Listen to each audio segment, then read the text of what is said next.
The Revenant is based on a true story of a man named Hugh Glass, portrayed by Leonardo DiCaprio in the movie. But the true story of Hugh Glass is even more insane and badass than what's shown in The Revenant.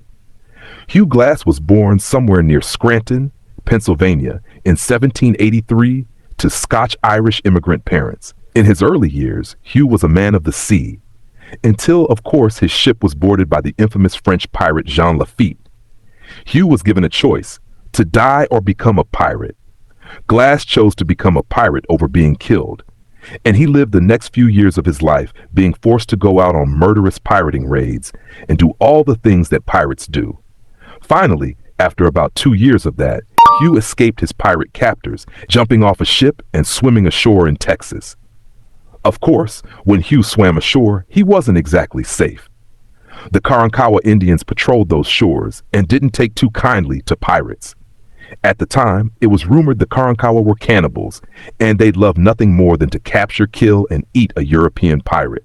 So Glass had to make his way through their territory without a map or anything, which he did, making his way to Kansas. Glass was traveling with one other man who escaped the pirate fleet. Though they thought they were out of the woods once they got to Kansas, they weren't. They were both promptly captured by a band of Pawnee Indians. The Pawnee then hung Glass's traveling companion upside down and rammed pine needles into his skin all over his body and then lit him on fire. Glass was forced to watch, and he was next in line.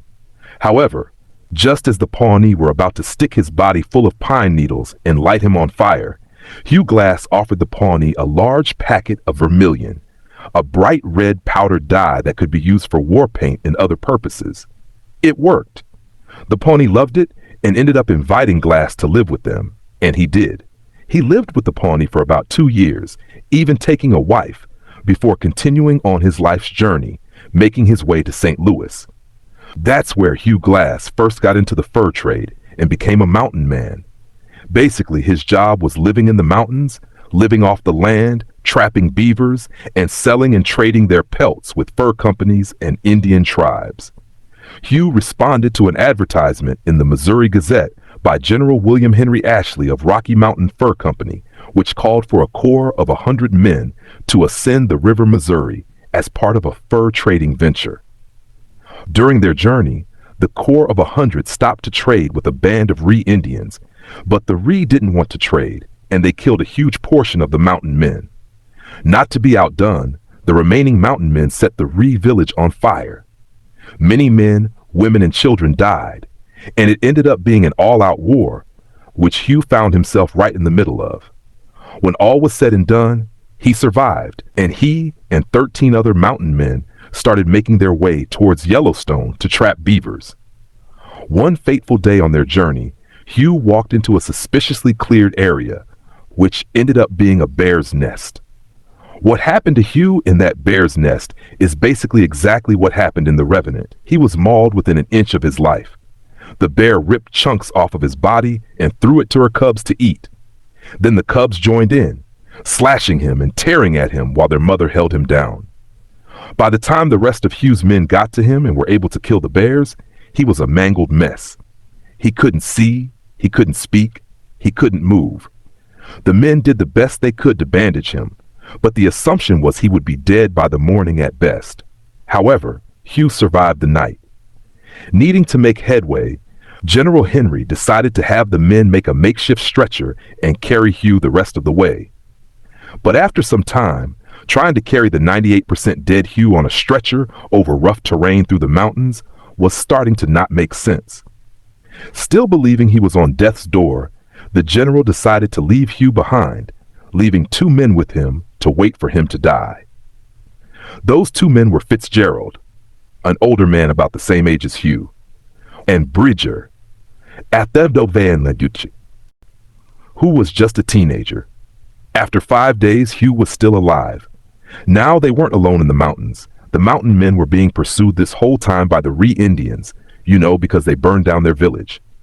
Sensing the Ree were close, Fitzgerald made the call to take all of Hugh's provisions, his rifle, his shot, etc., and just leave Hugh to die since he was so close to death anyway. Fitzgerald and Bridger dragged Hugh's mangled, unconscious body down to the edge of a creek and left. But Hugh didn't die. After several days, Hugh came to.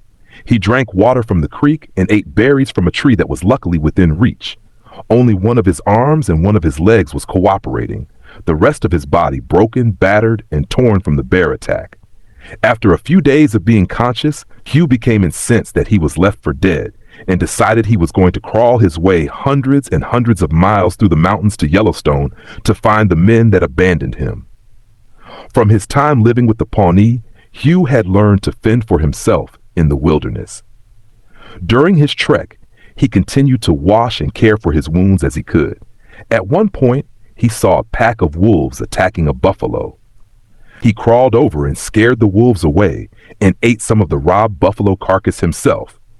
Soon after, now a little stronger from the raw buffalo meat, Hugh came upon an abandoned Indian village. Though it was abandoned, there were dogs there, and Hugh managed to strangle one and eat it. Eventually, he was able to walk, his wounds, bones, and ligaments healing. But the one thing that wasn't healing was his back, which at this point was covered in maggots living and feeding off the open wounds. Hugh came upon a party of Sioux Indians who were friendly and meant him no harm. They took Hugh in and tended to him. They even sewed bearskin onto his back to cover his gaping, infected, maggot-infested wounds, and helped Hugh get to Fort Kiowa, where Hugh stayed for 2 days, meeting up with French fur traders before demanding to be placed on a boat to be taken upriver, still trying to hunt down the men that left him for dead. So far, Hugh had crawled, stumbled, and walked his way 250 miles.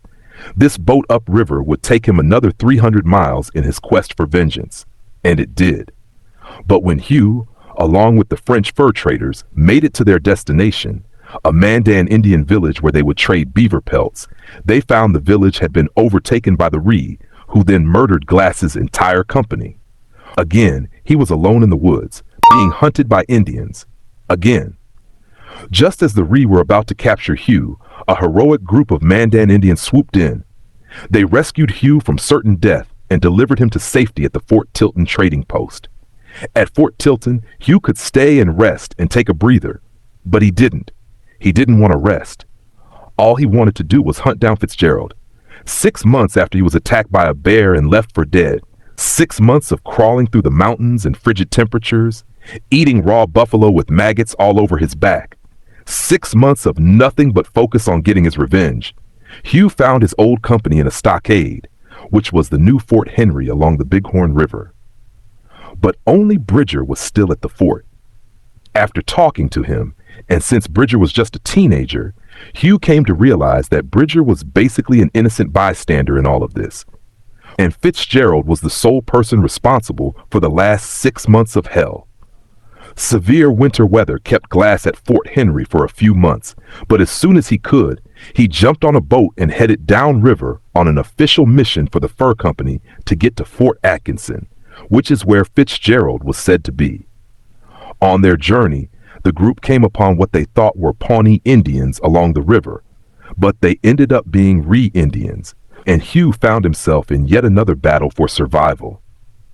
In the chaos of the fight, some of Hugh's companions escaped on boat and made their way to Fort Atkinson. But Hugh, of course, wasn't so lucky. He was left alone in the wilderness again with the Ree on his tail. After walking another 400 miles through the unforgiving wilderness with nothing but a pocket knife, Hugh made it to Fort Atkinson, and he found Fitzgerald.